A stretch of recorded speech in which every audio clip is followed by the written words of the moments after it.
Hey, you guys, this is Shella D. Bridgman, and welcome to the Shella D. Bridgman Show. Hey. So, anyway, today I want to talk to you guys about gratitude. I had such a great day. I was in the middle of my day, and I wanted to stop and talk to you guys, but with the little guy, that's a little, too much to ask. I mean, we were in the middle of everything, but just had a great day and wanted to talk with you guys about gratitude. I've heard many people say I don't want to say successful because that looks different ways for different people, but the one thing in common that I've heard a lot of celebrities say that's very important is gratitude. And I was just so full of it today for the little things. You know how it can take the littlest thing and mess up your day, whether it be your hair or, just feeling like you woke up on the wrong side of the bed, just too much traffic, or somebody getting on your nerves first thing in the morning, or, your coffee is bad, because, I believe in a good cup of coffee can just, change the direction of everything. But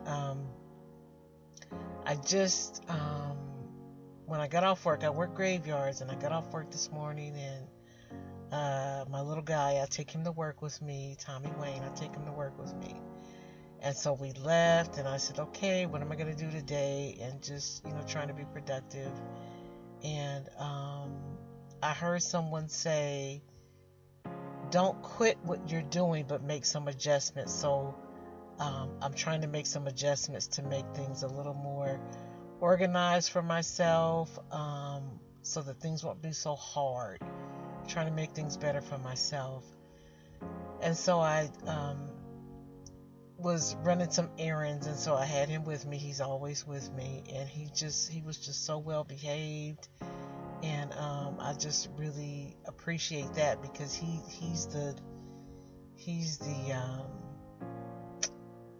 makes the difference for me.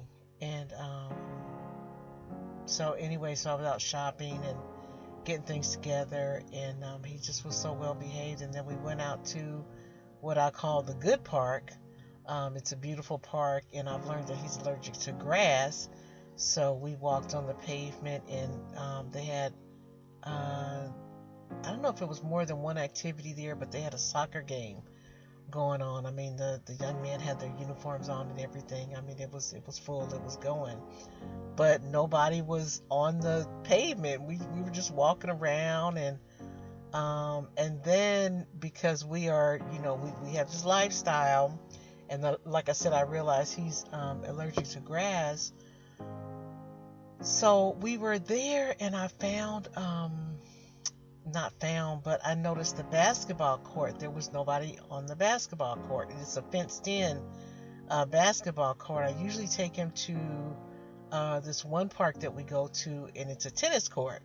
But then, I have to deal with, sometimes he wants to mess with the net. So, but this was a basketball court, and even though there was so much activity with the game and everything, the basketball court was empty. So we went in there, because there's a gate. So you just close the little gate, go in there, and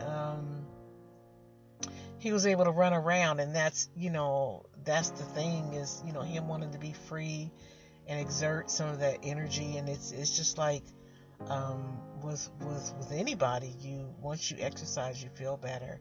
And so I was just so grateful to stumble upon, because something told me to go to that park. I mean, I go all kinds of places to walk him and stuff. And something told me to go to that park, and to find that basketball court empty like that on a Sunday, I was just so grateful. And then I found a little stick, because I didn't have a toy with me to, where we play fetch. He doesn't bring it back to me. We don't push it. We don't go that far. But at least, something for him to run and go get something. And so he did some running, and I was so happy with that. And just, like I said, to even find a little stick. And that's just grateful for that. And so we left out of there, and we saw a little dog that was about his size, and him and the dog had a conversation. Actually, he was still inside the basketball court, and him and the dog had a conversation through the fence, and the dog was about his size, and he was, I don't know what kind of dog he was. He was kind of looked like a little French bulldog or something like that, and kind of thick, right? And so, but they were like the same size. And so the dog, they were talking, and I asked the owner, I said, well, is he a full grown dog? And he said, yeah, he's 6 years old. So they're talking back and forth through the fence, and they did a little barking, and I don't know what that dog said to him. To my little Tommy Wayne, he has not been around anybody. He's, I keep him to myself. But he knows dog talk. He does, because we could be driving down the street, and he'll talk to the dog that's barking somewhere, and everything. But I don't know what that dog said to him. I looked, the dog didn't snip at him, the dog didn't bite him or anything, but he did the and jumped up in my arms. I'm like, oh my goodness, what did that dog say to him? But that was so funny, so funny. Just that is like crazy, right? It's like one of those things, like how you said you had to be there to see that happen, that he felt injured by somebody that didn't even touch him, and they were speaking their little language. So, and then we kept on walking, and then we went to the car, and we just had a good time. And I'm just so grateful for that, because so many times, I'm telling you, he bites me, he pulls my clothes, he jumps up. I mean, he's like really out of control. He has this little anger thing sometimes, and it's just a whole thing. It just makes you, it's like the lady with the kid in the store, and the kid is falling on the floor, and how she looks like she's at her wit's end, like what am I gonna do with this kid, right? It's the same thing, but he has teeth.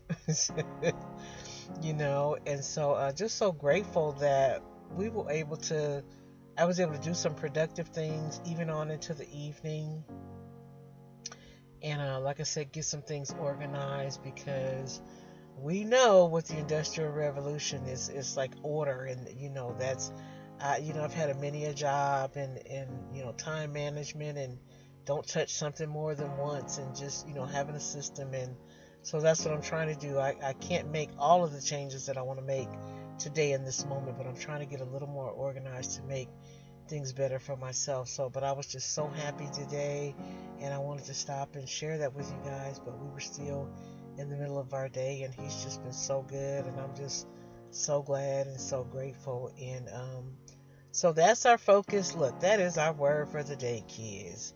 Gratitude. And what do they say? If you can't be grateful for what you have, then why should I give you more? But you know what? Now I'm the soaker of information, and I'm gonna let you know what the man said. 50 Cent said, well, he's a mogul now. I heard him say, it's funny how you look at a person. He's had this career. He's had some stuff go on with him, and he's progressed and had TV shows, and now he has a studio and all this stuff, but he is really a thinker. And I heard him say that if you give a person $1 million and they still don't respect you, then how much do you have to give them in order for them to respect you? And it's like, that is like hecka deep, and like he's the rapper guy, and this and that and this and that. And that's why I follow different people, because I'm into how do you think, I know you're different from me, and just what's going on in there. But anyhow, so that's my thing. If you're not grateful for what you have, then if you are grateful for what you have, then you'll definitely be grateful for more, to get more. So I had a good day today, trying to get this done. You see, he's quiet. He's not whining in the background, because I just played with him. I bought him a new toy. but it's only for my lap because he, can be destructive and stuff like that. So it's just when he's sitting in my lap, instead of chewing on me, he has something to chew on. So he's nice and quiet. We're having a good day. And like I said, I work graveyard, so I'm doing this at nighttime. And so I'm trying to get this done a little early. And then that makes me feel good about myself. It makes me feel good about my life because I feel this is me living in my purpose. I've been on earth for 982 years, and I've learned a thing or two. And instead of me always stopping people, and holding them and telling them and trying to help them to believe, look. I stopped all the little young people on the job and told them what I heard Susie Orman say about if you save $100 a month. If you're 25 and you save $100 a month, by the time you're 65, you'll have $1 million. And I was so mad that this is with the Roth IRA, and she's been talking about that for years. But and I was mad when I heard that, because I mean, like, literally mad, because I'm like, for all the things I'm walking around, and people are mad at me because I'm not living some other kind of life and stuff like that. But it's like, if somebody had told me that I was busy buying clothes and this and that and everything else, and if someone had told me, because I'm not 65, but I'm on my way. And even now today, $1 million is still a piece of change. You know what I mean? It's a piece of change. And so yeah, this is me living in my purpose, telling the stories, sharing the wisdom, and helping you along your journey as I walk through mine. And from my heart to your heart. And I love you, whoever you are, wherever you are. And as the doctor says, we're going to get there. I love you. Till the next time.